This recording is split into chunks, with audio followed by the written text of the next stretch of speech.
드리고요. 오늘도 하나님의 은혜의 보좌 앞에 오신 여러분들을 주님의 이름으로 환영합니다. 지극히 높은 곳에서 지극히 낮은 곳까지 살피시는 하나님의 은혜가 우리의 삶의 모든 곳에 임하게 되기를 축복합니다. 지난주에는 아브라함에게 나타나신 하나님을 살펴보았죠. 지극히 높으신 하나님, 천지 만물의 주인이시며 주권자 되시고 복 주시는 하나님, 그 하나님께 찬송과 영광을 올려드려야 할 것을 말씀을 드렸습니다. 오늘은 아브라함의 집의 여종, 아브라함의 집의 여종인 하갈에게 나타나신 하나님, 그래서 살피신 하나님, 그 하나님에 대해서 말씀을 드리도록 하겠습니다. 하나님께서 아브라함에게 참 많은 복을 주셨습니다. 재물도 많이 주셨고 군대도 주셨고 그리고 힘도 주셨습니다. 가나안 땅에서 누구도 건드릴 수 없도록 견고하게 세워주셨습니다. 그런데 딱 한 가지 부족한 게 있었습니다. 무엇이었을까요? 딱 한 가지 부족한 게 있었습니다. 자식이 없었습니다. 그 많은 재산을 물려줄 수 있는, 가문을 이어갈 수 있는 자식이 없었습니다. 그렇게 85세가 되었습니다. 너로 큰 민족을 이루리라고 하셨는데 10년이 지나도록 소식이 없습니다. 하늘을 우러러 무별들을 보라, 내 자손이 이와 같으리라고 약속을 하셨는데 또 수년이 지나도록 역시 소식이 없습니다. 정말 하나님의 말씀만 믿고 늙은 나이에 주책 없이 가슴이 뛰고 열심히 노력을 했는데 하늘의 별들만큼은커녕 뱃속에 임신 한 번을 하지 못한 상태였습니다. 안타깝기도 하고 또 미안하기도 한 마음에 사레가 자기 여종 하갈을 아브라함에게 첩으로 주었습니다. 그리고 하갈과 아브라함 사이에 아이가 생겼습니다. 임신을 하게 된 거예요. 그러자 하갈이 주인인 사레를 멸시를 했습니다. 사레가 화가 나서 아브라함에게 따졌습니다. 내가 받는 모욕은 당신이 받아야 옳다 그랬어요. 이 말은 다시 풀면 당신이 어떻게 처신을 했으면 제가 나를 이렇게 멸시할 수가 있느냐 하고 원망을 한 거죠. 아브라함이 사레에게 이르기를 당신 종이니 당신 좋을 대로 하시오 그랬어요. 당신 소관이니까 당신 마음대로 해라. 살리든 죽이든 당신 마음대로 해라 이랬어요. 그러자 이번에는 사레가 하갈을 학대했습니다. 견디다 못한 하갈이 사레를 피하여 도망을 갔죠. 광야의 샘물 곁에 앉아서 신세 한탄하고 있는데 하나님의 사자가 찾아왔습니다. 그때 하갈이 만난 하나님을 하갈이 이렇게 고백을 했습니다. 돌보시는 하나님. 미천한 여종, 한 몸 살기도 어려운데 뱃속에 아이까지 있는 비참한 인생, 주인의 학대를 피하여 도망간 여종, 어디로 가야 될지 막막한 인생의 한가운데 서 있는 그 하갈을 찾아오셔서 그녀의 형편을 살펴주셨습니다. 어떻게 해야 될지도 가르쳐 주셨습니다. 그리고 미래도 보여주셨고 축복을 해주셨습니다. 그래서 다시 꿈을 가지고 살 수 있도록 해주셨지요. 지극히 높으신 하나님, 그런데 지극히 낮은 자의 인생까지 살피시고 은혜를 베푸시는 하나님, 참 좋으신 우리 하나님입니다. 그죠? 참 좋으신 우리 하나님입니다.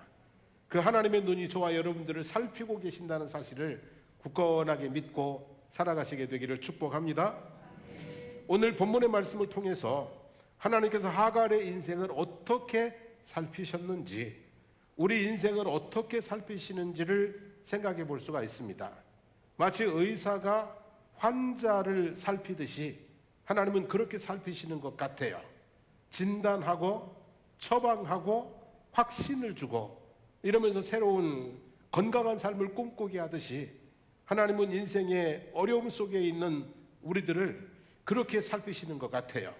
그래서 하나님이 어떻게 살피시는지 첫 번째는요, 진단이라고 생각합니다. 진단. 의사가 환자를 살펴서 당신의 상태는 이렇소 라고 진단하는 것처럼 하나님께서 우리 인생을 진단해 주시는 것입니다. 8절에 보면 이르되 사레의 여종 하갈아, 내가 어디서 왔으며 어디로 가느냐 이르되 나는 내 여주인 사례를 피하여 도망하나이다 그랬어요. 사례의 여종 하가라라고 부르셨습니다. 한번 생각해 보세요. 지금 하갈이 누구 때문에 도망 나왔어요?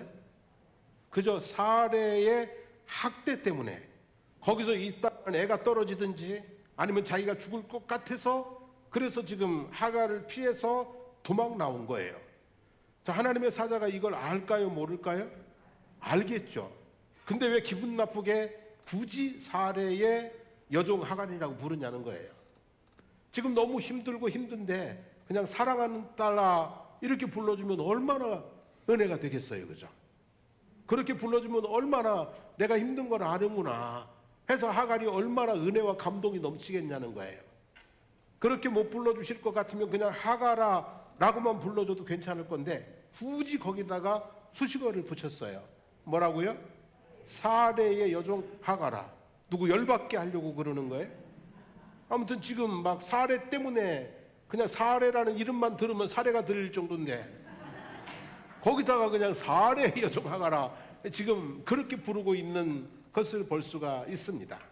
이 얘기는 무슨 얘기냐면 하갈로 하여금 자기 자신의 존재를 확인시켜 주려는 의도가 있다고 봅니다. 내가 아무리 아브라함의 아들을 잉태했다고 해도 너는 여전히 사례의 종이다. 내가 아무리 사례를 피하여 도망간다고 해도 너는 여전히 어디를 가도 사례의 종이다.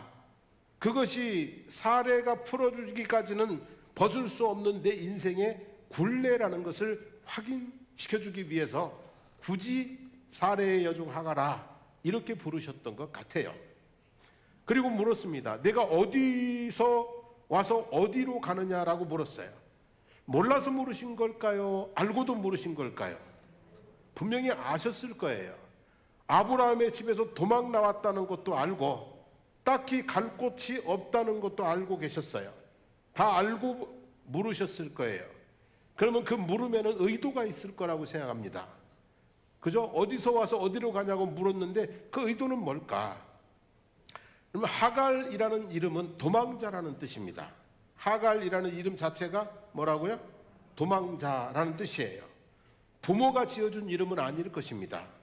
삶이 지어준 이름일 거예요. 아마도 애굽의 어떤 사람의 집에 종이었을 거예요. 근데 거기서 힘들다고 뭐 한 거예요? 도망을 나온 거예요. 그래서 사람들이 보면서 아, 쟤는 도망한 노예야, 도망자야 라고 붙인 이름이 뭡니까? 하갈이죠. 도망자 하갈을 사레가 불쌍히 여겨서 거둬주었습니다. 허드렛 일을 하는 막종으로가 아니라 몸종으로 곁에 두었습니다. 그녀를 통해서 아들을 낳을 결심까지 했습니다. 그리고 동등한 입장은 아니지만 남편까지 공유를 했습니다. 문제가 없었다면 종의 굴레를 벗고 형님 동생 하면서 가족처럼 지낼 수도 있었을 것입니다. 사레가 이 하갈을 많이 뭐 했다는 거예요? 아꼈다, 믿었다, 그리고 심지어 뭐예요? 사랑했다는 얘기인 거죠. 그런데 하갈이 임신했다고 그렇게 자기를 거둬주고 살펴주고 믿어주고 도와준 주인을 뭐하기 시작했어요? 멸시를 했어요. 모욕을 했어요. 여기 멸시라는 단어는 가볍게 여기다, 업신여기다, 하찮게 여겨 깔보다 그랬어요. 하갈이 사례를 뭐 했다는 얘기예요? 하찮게 여겼다. 애도 못 갖는 노인네. 그러면서 완전히 지금 뭐 했어요? 깔봤다는 얘기예요. 그리고 모욕이라는 단어는 학대, 흉악, 포악으로도 번역이 되는 단어입니다. 그러니까 이 하갈이 지금 사례에게 뭘 떨었다는 얘기예요? 포악을 떨었다는 얘기죠. 우리 역사 드라마 보면 그런 경우 나오잖아요. 무수리가 성은을 입었다고 궁전에게 포악을 떠는 그런 상황이 빚어지고 있었다는 거죠. 한마디로 지금 은혜를 뭘로 갖고 있어요? 원수로 갖고 있는 상황이었어요. 아브라함이 자기 편을 들어줄 것이라고 착각했던 것 같아요. 젊기도 하고 아기도 가졌으니까 아브라함이 자기 편을 들어줄 거라고 착각했던 것 같아요. 적어도 자기를 어떻게 하지 못할 것이라고 자신했던 것 같아요. 그런데 아브라함은 사레의 편을 들어주었어요.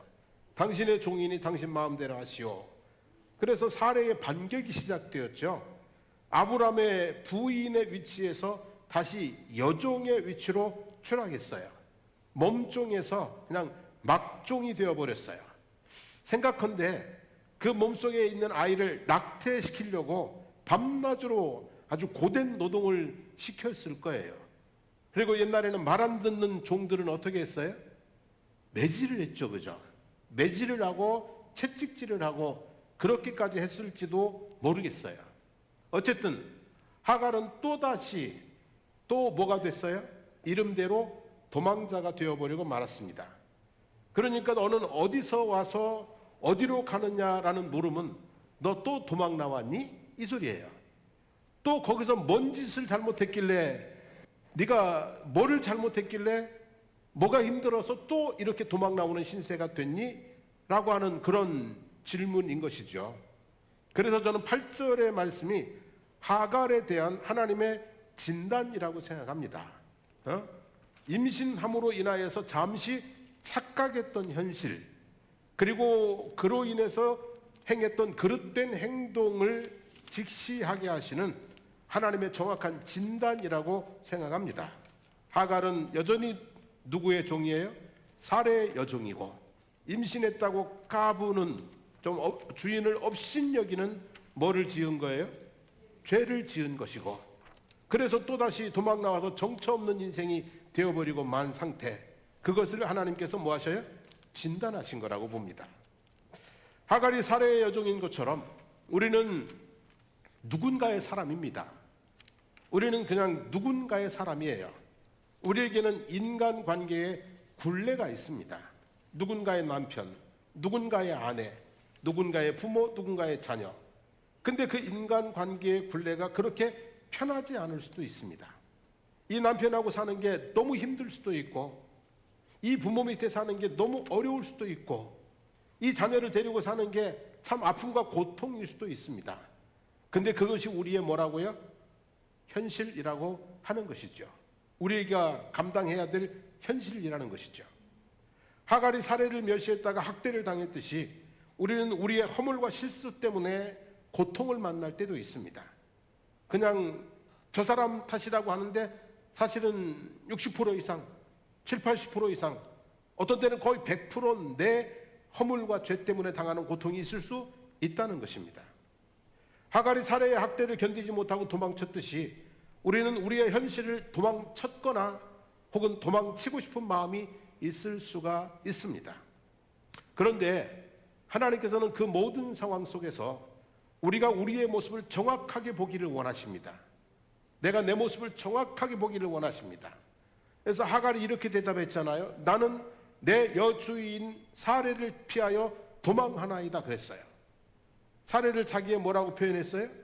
여주인이라고 표현했어요. 피하여 도망하나이다. 그 속에는 자기의 허물도 고백이 담겨 있는 거라고 볼 수가 있습니다. 이렇게 하갈이 자기의 처지를, 자기의 허물을 솔직하게 털어놓았듯이 우리도 우리의 부정적인 현실 또는 부끄러운 실수와 허물들을 솔직하게 하나님 앞에 털어놓아야 됩니다. 스스로 인식을 하고 내 삶은 이렇다, 내가 이렇게 부족한 부분이 있다는 것을 인식을 하고 고백하기를 원합니다. 그리고 거기서부터 하나님의 돌보시는 은혜가 시작이 되어지는 줄로 믿습니다. 나는 죄인입니다. 나는 연약합니다. 나는 불쌍합니다. 나는 할 수 없습니다. 뭐 이렇게 우리의 현실을 그대로 하나님 앞에 고백하고 내려놓으시는데 거기서부터 하나님의 처방이 시작이 되어지는 것이죠. 자, 두 번째는 이제 진단하고 나서 처방을 하죠, 그죠? 의사가 처방을 내려줘요. 뭐 약도 지어주고 주사도 놔주고 또 뭐 필요하면 수술도 하고 그러잖아요. 자, 9절 말씀입니다. 하나님의 처방이 뭐냐면 여호와의 사자가 그에게 이르되 내 여주인에게로 돌아가서 그 수하에 복종하라 그랬어요. 내 여주인에게 돌아가서 그 수하에 뭐하라고요? 복종하라 그랬어요. 지금 도망 나온 자리, 그 자리로 다시 뭐하라는 얘기예요? 들어가라는 얘기예요. 내가 피하고 싶은 자리, 그 자리에서 너의 삶을 감당하라, 이런 말씀이 되는 것이죠. 하갈은 사레의 눈을 피하여 도망가는 것으로 당면한 문제를 피해 보려고 했어요. 하지만 하나님은 사라에게 돌아가서 그에게 복종하면서 근본적인 문제를 해결하라고 하셨어요. 가서 잘못했다고 빌어라. 종으로서 견디고 사는 법을 배워라. 괴로움이 있으면 감당하고 뭐 어떻게든지 간에 네가 거기서 살아라. 이렇게 말씀하죠. 하나님 참 너무하시네. 그럴 수도 있어요. 다른 방법도 많이 있을 거 아니에요. 다른 좋은 사람에게로 인도하든지 다른 어떤 방법도 있을 건데 그렇게 하지 않으시고 사라에게 돌아가서 그 수하에 복종하라 그랬어요. 이게 하나님의 처방이에요. 참 아주 쓴 약과 같은 처방이라고 생각이 들어요. 아주 쓴 약. 그냥 한 모금도 넘기기 힘든 쓴 약과 같은 처방이라고 생각이 들어요. 그런데 어떡합니까? 그게 하갈의 인생의 병을 치료하는 유일한 약인 걸. 여러분, 우리도 이런 경우 많이 있을 수 있습니다, 여러분. 너무 쓴 약과 같은 하나님의 처방, 너무 감당하기 힘든 그 자리를 벗어나게 해주지 않고 거기서 네가 견디면서 살아라, 이렇게 말씀하시는 경우가 있을 수 있는 것이죠. 여러분, 하갈의 문제가 원인이 뭐였냐면 다 아시죠, 그죠? 자기 분수를 모르고 정말 고마워해야 되고 감사해야 되고 존중해야 될 사례를 하찮게 여기고 멸시하면서 방자히 행한 데서부터 비롯된 것이었어요. 그래서 하갈의 삶의 문제가 해결이 되려면 이렇게 종으로서 방자히 행하는 그릇된 습관을 뭐 해야 되는 거예요? 버려야 되는 거예요. 그래서 상황이 어찌되었든 간에 주인에게 늘 복종할 줄 아는 삶의 태도가 몸에 배워져야, 그래야 종으로서 여기든 저기든 어디를 가든지 간에 살 수 있는 거예요. 그래서 내 주인에게 가서 복종하라, 이렇게 말씀해 주신 거죠. 그죠? 성도 여러분, 그런 거예요. 지금 있는 삶의 자리에서 내가 그릇된 행동을 바꾸면 그 삶은 바뀝니다, 여러분. 자리를 바꾼다고 바뀌는 게 아니라 내가 그릇된 행동, 하갈이 복종하지 못하고 이 건방지게 행동하는 이 습관을 바꾸면 종이지만 삶이 달라질 수 있는 거거든요. 그래서 우리의 삶이 어디를 환경을 바꾼다, 자리를 옮긴다고 해서 바뀌는 게 아니에요. 내게 있는 그릇된 삶의 습관들을 바꾸는 거예요. 하갈에게는 그것이 복종이라는 것이고요. 우리에게는 뭐 또 다른 어떤 것들이 있겠죠, 그죠? 그런 것들을 우리가 한번 새겨보시면 좋을 줄로 압니다.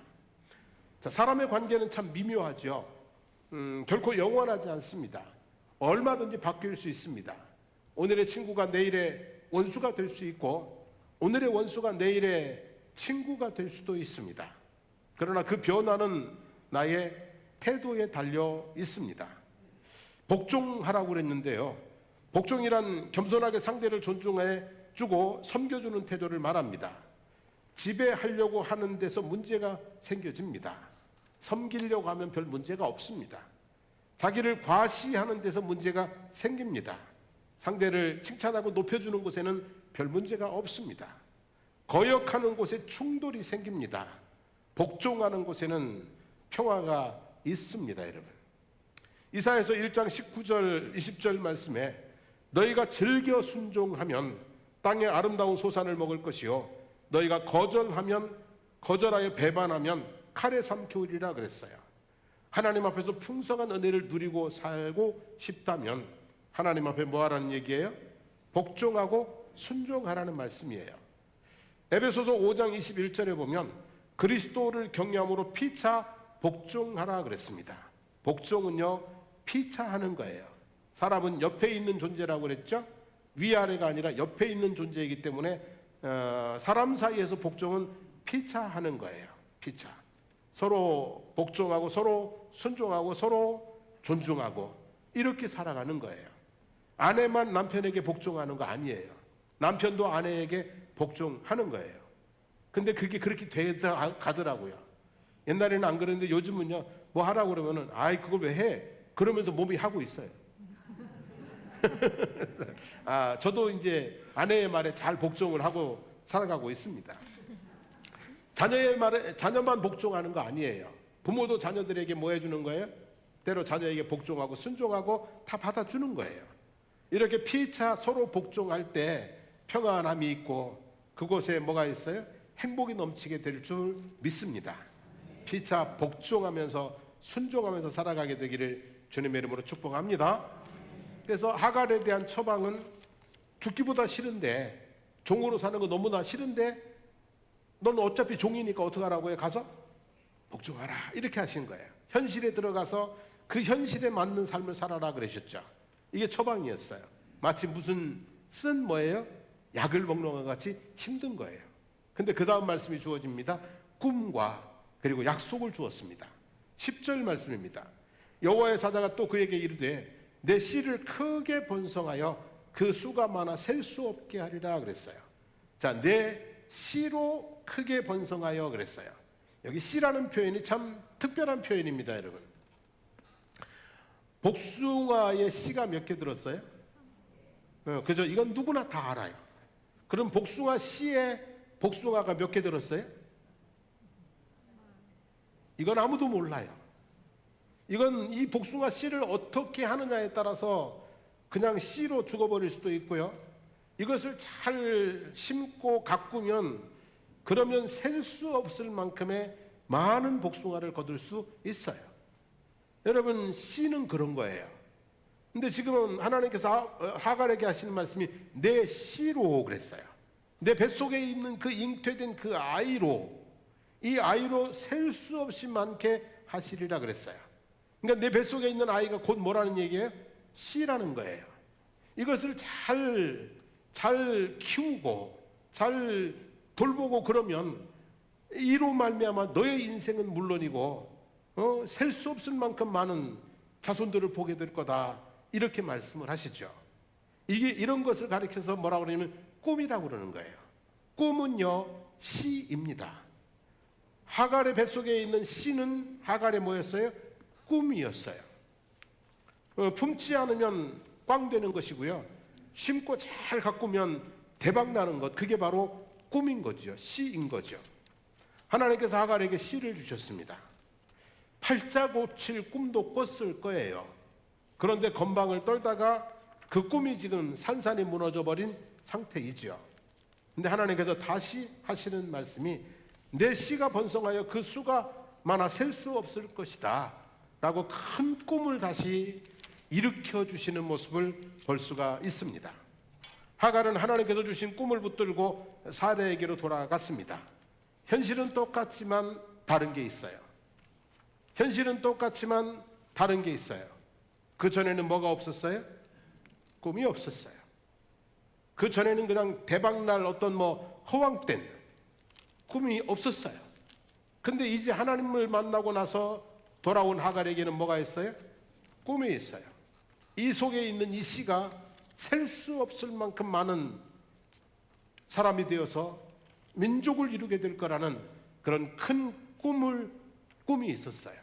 그래서 그 꿈을 품고 이 아이를 품어냈을 거고요. 그 꿈 때문에 힘들고 어려운 상황들을 다 감당하면서 이스마엘을 장성하도록 키워냈던 모습들을 볼 수가 있는 거죠. 여러분, 하나님은 우리에게 우리의 현실을 바꾸어 주시기도 하지만 우리에게 그것을 극복할 수 있는, 그것을 넘어설 수 있는 뭐를 주세요? 꿈을 주시는 줄로 믿습니다. 하나님은 꿈을 주시고 그 꿈으로 사람을 붙들어 가십니다. 이끌어 가십니다. 아브라함에게 내가 너로 큰 민족을 이루겠다고 꿈을 주셨고요, 야곱에게 베델 들판에서 내가 너로 이 땅에 부자가 돼서 돌아오게 하리라는 꿈을 주셨고요. 아무튼 이렇게 꿈을 주셔서 이끌어 가시는 모습을 볼 수 있는데요. 여러분, 꿈이라고 하는 것은 고달픈 인생에게 주신 하나님의 소중한 선물입니다. 이 선물을 잘 받아서 누리고 살아갈 수 있기를 축복합니다. 사실 그런 생각이 들어요. 꿈도 없다면 이 팍팍한 세상을 어떻게 살아갈 수 있겠어요? 꿈이 있어서 오늘도 내일도 그리고 모레도 살아가는 동안에 살아갈 수가 있는 거잖아요. 꿈이 없다면, 저 하늘에 대한 꿈이 없다면 이 돌고 도는 다람쥐 쳇바퀴 같은 인생을 뭐하러 계속 돌아야 돼요? 안 그래? 하늘의 소망이 있어서 우리가 이 인생길을, 고단한 인생길을 걸어가고 있는 거잖아요. 그래서 여러분, 삶이 고단할수록 꿈을 품으셔야 살아요. 현실이 어려울수록 꿈을 단단히 붙들어야, 그래야 이겨나갈 수 있어요. 처음에는 우리가 꿈을 붙잡지만 나중에는 꿈이 우리를 붙잡아 줄 것입니다. 하나님께서 꿈을 주시면 받으세요. 아니면 여러분들이 어떤 꿈을 그냥 붙들으세요. 그래서 그 꿈으로 현실을 이겨나가시고요, 바꾸어 나가시기를 주의 이름으로 축복합니다. 가난하시면 부자 되는 꿈 꾸세요. 아프면 건강한 꿈 꾸세요. 불행하시면 행복한 꿈 꾸세요. 실패했으면 다시 일어나는 꿈 꾸시고요. 무엇보다도 여러분들에게 주신 자녀들이 씨앗이라는 것을 기억하세요. 그 아이를 잘 키우면 그 아이를 통해서 어떤 열매가 얼마나 나올지 모르니까 자녀들에게 꿈을 품으세요, 여러분. 그리고 씨를 돌보듯이 키워나가게 되기를 주님의 이름으로 축복합니다. 이렇게 하나님께서는 하갈에게 뭘 주셨다고요? 꿈을 주셨어요. 그리고 그것만이 아니라 한 가지 약속을 하셨어요. 약속. 자, 11절 말씀인데요, 내가 임신하였은즉 아들을 낳으리니 그 이름을 이스마엘이라 하라 그랬어요. 이는 여호와께서 내 고통을 들으셨음이니라 그랬어요. 이건 약속이에요. 내가 내 고통 들었고, 그죠? 들었다는 거예요. 들을 것이다라가 아니라 이미 뭐 했다고요? 들었다라는 거예요. 그리고 그 증거로 태어날 아이의 이름을 이스마엘이라 하라고 그랬어요. 이스마엘이라 하라. 이스마엘의 뜻은 하나님께서 들으신다라는 뜻이에요. 그러니까 하갈이 아들을 낳고 이름을 부를 때마다 떠오르는 거예요. 이름을 부를 때마다 하나님께서 뭐 하신다고요? 들으신다. 오늘도 내 한숨 소리, 오늘도 내 고통의 소리, 오늘도 내 하나님 앞에 드리는 간절한 소원의 소리, 하나님이 들으신다. 그러면서 하나님 앞에 늘 맡기고 의지하고 구하는 그런 기도의 삶을 살았으리라고 믿습니다. 하나님께서는요, 우리의 고통을 들으시는 분인 줄로 믿습니다.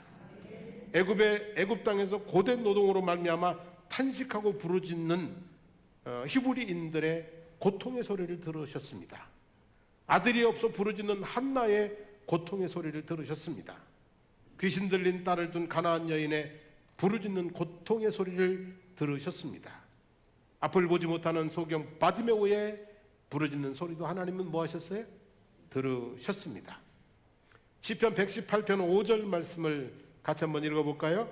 내가 고통 중에 여호와께 부르짖었더니 여호와께서 응답하시고 나를 광활한 곳에 세우셨도다. 하나님은 우리의 고통의 부르짖음을 들으시는 줄로 믿습니다. 물론 고통을 견디기 힘들어 원망하는 소리도 들어요. 근데 부르짖음에는 은혜가 따르고요, 원망에는 심판이 따른다는 걸 아시죠?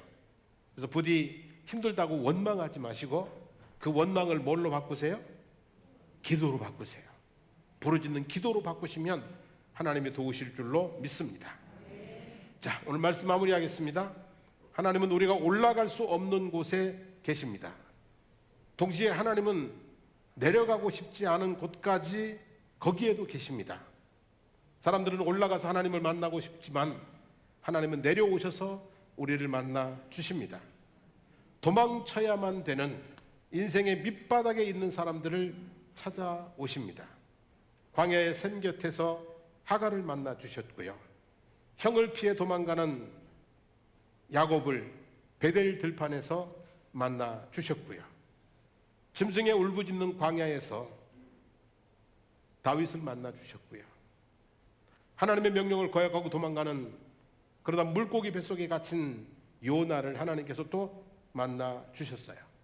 하나님은 우리를 인생의 정상에서 라기보다는 인생의 밑바닥에서 만나 주시는 경우가 많이 있어요. 여러분들이 지금 가장 힘들면, 인생 중에서 가장 힘든 때이면 아마 하나님 만날 때인 줄로 믿습니다. 하나님이 찾아오셔서 돌보실 것입니다. 진단하시고 처방하시고 우리의 마음속에 새로운 꿈과 약속을 붙들도록 해주시는 줄로 믿습니다. 그래서 오늘 우리는 나는 무엇인가, 내가 잘못한 것은 무엇인가를 한번 스스로를 진단할 수 있게 되기를 원합니다. 그리고 내 삶의 현실을 도망가는 것이 아니라 살아가는 태도를 바꾸기를, 뭘 바꿔야 되는지를 생각해 보기를 원합니다. 그리고 지금보다 훨씬 더 멋진 미래를 꿈꾸고 하나님 앞에 힘들고 어려울 때마다 기도하시면서 나아갈 수 있게 되기를, 승리하는 삶이 되기를 예수 그리스도의 이름으로 축원합니다. 우리 함께 찬송하고 기도하겠습니다.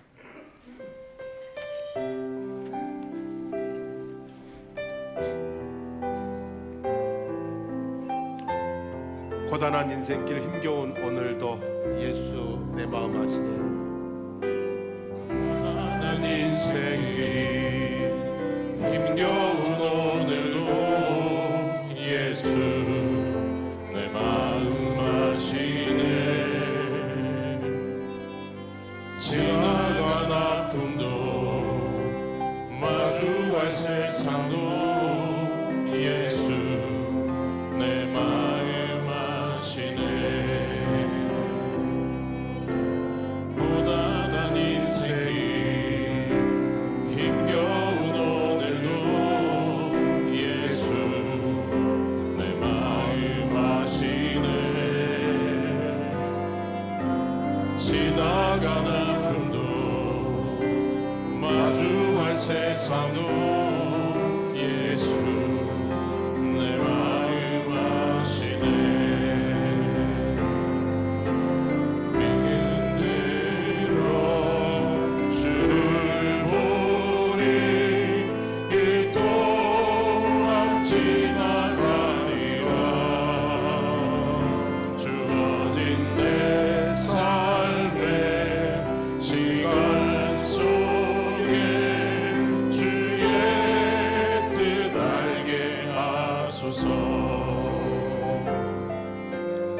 하루를 살아도 기쁨으로 가리 예수 늘 함께 하시네. 후회도 염려도 온전히 맡기리 예수 늘 함께 하시네. 믿음의 눈 들어 주를 보리 이 또한 지나가리라. 주어진 내 삶의 시간 속에 주의 뜻 알게 하소서. 믿음의 눈 들어 믿음의 눈 들어 주를 보리 이 또한 지나가리라. 주어진 내 삶의 시간 속에 주의 뜻 알게 하소서. 오늘 말씀 따라서 나의 삶을 적용해 보기를 원합니다. 나의 삶의 현실을 한번 직시해 볼 수 있기를 원합니다. 나는 누구의 사람인가? 그 사람들과의 관계 속에서 내가 잘못한 것들은 없는가? 개선해야 될 부분들은 없는가? 한번 돌아보기를 원합니다. 하나님이 주신 말씀처럼 복종하라 그랬는데 순종하고 섬기고 사랑하고 돌보면서 그 주어진 관계를 회복하고 삶이 회복되는 은혜가 있게 되기를 원합니다. 하나님께서 우리와 함께 계십니다. 우리를 살피시고 돌보시고 들으신다고 했습니다.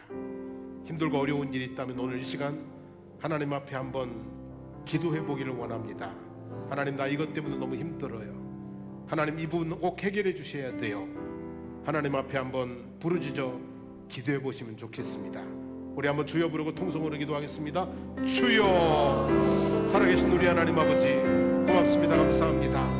오늘도 하나님 아버지, 고단한 인생 하갈의 모습을 통해서 하나님이 어떻게 인생을 이끌어 가시는지, 하나님이 어떻게 인생을 살피시는지를 아버지 보게 하시니 진심으로 감사를 드리나이다. 하나님 아버지, 주제도 모르고 하나님 아버지 정말 그릇되게 행동하다가 하나님 더 큰 어려움 속에 빠져버렸던 하갈처럼 하나님 우리가 그렇게 살 때가 있습니다. 내 주제를 모르고 하나님 아버지 정말 교만하게 살다가 아버지 더 어려움 속에 빠지는 날들이 있는데, 하나님 우리의 이런 연약함들을, 어리석음들을 하나님 깨닫게 도와주시기를 원합니다.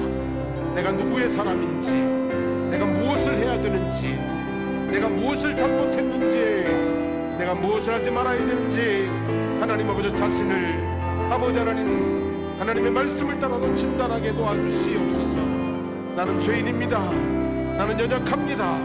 나는 아버지 할 수 없습니다. 아버지 나의 허물과 죄를 용서해 주옵소서. 나의 부족함을 도와주시옵소서. 하나님을 향해 아버지 하나님 우리의 현실을 내려놓을 수 있게 해주시기를 원합니다. 하나님 아버지 가서 복종하라 했는데 우리의 현실을 아버지 하나님의 삶을 다시 끌어안고 하나님 아버지 그 사람들을 다시 끌어안고 아버지 하나님 복종하며 아버지 섬기며 또 아버지 성실하게 아버지 하나님 삶을 이겨나가기 위해 몸부림치며 살게 하여 주시기를 원합니다. 하나님이 주신 꿈을 붙들게 도와주시옵소서. 아버지 그래서 하나님 아버지 꿈 있는 아버지 삶의 투쟁들이 되게 도와주시기를 원하고, 아버지 그래서 아버지 하나님 정말 아버지 하나님 주님의 은혜로 말미암아 새로운 삶이 열려지는 그런 우리의 모습이 될 수 있도록 주님 인도하여 주시기를 원합니다.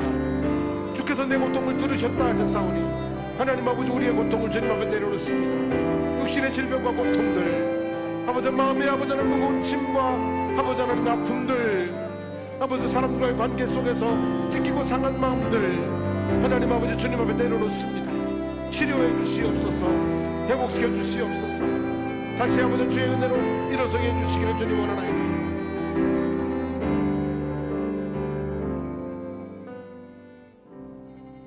하나님, 종으로 태어난 것은 억울하지만 그래도 하갈이 분수도 모르고 너무 무례하게 행동했다가 참 큰 어려움 속에 또다시 도망길에 올랐던 모습을 봅니다. 하나님, 인생이 힘들고 어려운 것은 알지만 그래도 때로 우리가 분수가 지나치게 또 교만하게 행동하다가 어려움 당할 때가 있습니다. 하나님, 그래서 현실을 피하고 싶고 도망가고 싶을 때도 있습니다. 하나님, 우리를 보게 하시고 하나님, 나는 죄인입니다. 나는 연약합니다. 주여 나를 불쌍히 여기소서. 하나님 앞에 설 수 있는, 겸손히 머리 숙일 수 있는 저희들 되게 하여 주시기를 원합니다. 사라에게 가서 복종하라고 했습니다. 거기가 너의 삶이고 거기가 네가 살아갈 수 있는 현장이고 거기가 네 꿈을 키울 수 있는 자리라고 말씀하셨습니다. 하나님, 도망가고 싶은 현실이지만 하나님, 이 삶의 자리가 하나님이 내게 주신 자리임을 알게 하옵소서. 거기서 어떻게 살아가야 될지를 깨닫게 하시고 나를 변화시키면서 삶이 변화되어지는 모습을 볼 수 있게 해주시기를 원합니다. 아버지, 씨를 뿌리는 농부처럼 꿈을 뿌리는 삶의 자리가 되도록 하나님 도와주옵소서. 그래서 우리의 미래가 상상하지 못할 크고 놀라운 일들이 이루어지는 그런 복이 있게 해주시기를 원합니다. 살다 힘들고 어려울 때는 고통을 들으시는 하나님, 그 하나님 앞에 우리의 삶의 어려움들을 토할 수 있도록 부르짖어 기도하며 하나님의 도우심으로 또 한 고비를 넘기며 그렇게 살아갈 수 있는 은혜를 저희들에게 더하여 주시기를 주님 원합니다. 오늘도 주님 앞에 나와서 머리 숙여 예배하고 하나님을 간절히 바라보는 사랑하는 성도들, 그 몸속에 있는 모든 질병과 고통은 떠나갈지어다. 건강하고 평안하고 그리고 감사가 넘치는 삶이 되게 도와주시옵소서. 마음속에 어둠의 영들 떠나갈지어다. 염려, 근심, 우울함, 두려움 사라질지어다. 그리스도의 평강과 기쁨이 충만하게 하여 주시옵소서. 성도들의 삶의 현장에 주님 함께 하셔서 그 삶의 현장이 이제 메마른 광야의 샘물이 되게 하시고 메마른 들판에 꽃이 피어나고 결실하는 모습이 되게 축복하여 주시옵소서. 이제는 우리 주 예수 그리스도의 하나님의 은혜와 하나님 우리 아버지의 극진하신 사랑하심과 성령의 동행하심과 돕는 은혜가 이제 오늘 주신 말씀처럼 주어진 삶의 현장, 거기서 내가 무엇을 해야 될지를 다시 깨닫고 꿈을 키워나가는 우리 사랑하는 성도들 머리머리 위에 삶의 모든 걸음들 가운데, 그리고 우리 사랑하는 장성복교회와 거제지역과 나라와 민족 위에 이제부터 영원토록 함께 하시기를 축원하옵나이다. 아멘.